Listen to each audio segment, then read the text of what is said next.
The barn had stood for centuries on the edge of the village of Hrastovaluka, its crooked spine bent with time, its beams blackened by age and smoke. For generations, the doves had lived there, white-feathered, silent watchers of the valley skies. No one knew who had first brought them, but they were always there, cooing softly from the rafters like ghosts. The elders said they came from the old world, before roads, before language, before the map. Then, one dusk in late July, the doves were gone. Not a single feather. No one saw them fly. No predator was bold enough to cross the threshold of the barn's salt-dusted doorway. And yet, that evening, as the sun bled into the fields, the air was hollow and the silence inside the barn pressed down like a lid on a coffin. Marja was the first to notice. She lived closest, just down the slope with her 2 goats and a rusting bicycle chained to a tree. Every morning since she could walk, she'd fed them cracked corn, whispering prayers in Old Slavic tongue as she sprinkled grain on the floorboards. That morning, she stood at the threshold, staring at nothing. The village gathered. Farmers left their plows, mothers their loaves, children their games. They peered into the shadowy barn like mourners at a wake. Some crossed themselves. Some just stared. Then, someone spoke. It was the butcher's boy, Luca, just 15, freckles across his nose like spilled ash. He muttered something, soft but clear. Dralshar, Velimdata. The words stuck in the air like smoke. None recognized them. What was that? His father barked, grabbing him by the shoulder. I don't know, Luca stammered. It just came out. But it wasn't only Luca. That night, under the open sky, with the scent of dry grass and wood smoke in the air, more villagers began to murmur. Sitting on porches, leaning on fences, they whispered syllables that cracked like ancient bone.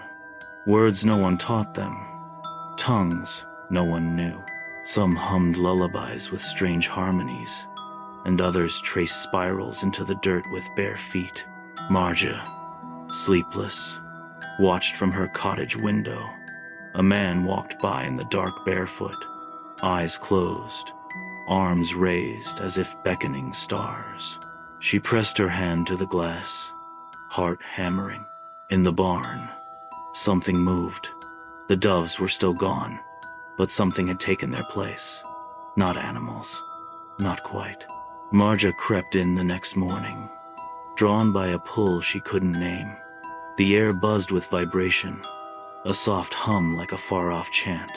There, in the shadows where the doves once perched, were symbols scrawled into the wood in ash and blood-spiraling glyphs that shimmered when touched by light.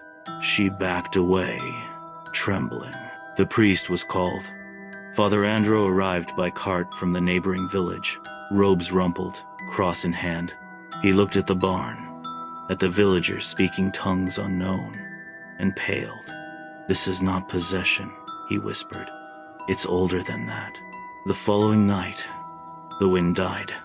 Complete silence blanketed the valley. No crickets, no breeze, no whispers, just a vast and crushing stillness. Then, from the barn, a sound rose. Not cooing, not birds, chanting, low, measured, inhuman. A chorus of guttural voices, as though the rafters were filled with ancient throats and dead languages. Marja clutched her shawl and stepped into the night. She wasn't alone. The entire village was walking slow, rhythmic steps toward the barn, lips murmuring syllables that tasted like dust and stone. Children walked barefoot, faces blank. The elder with the glass eye wept without knowing why.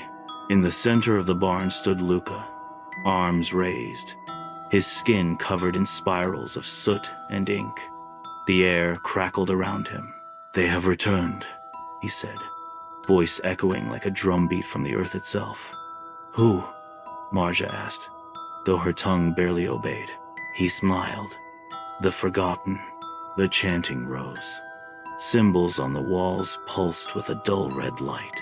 Then, from the roof, a flutter. Not birds. Figures white. Winged things not quite doves. Not quite beasts. Their wings were wide and heavy. Their faces flat, eyeless.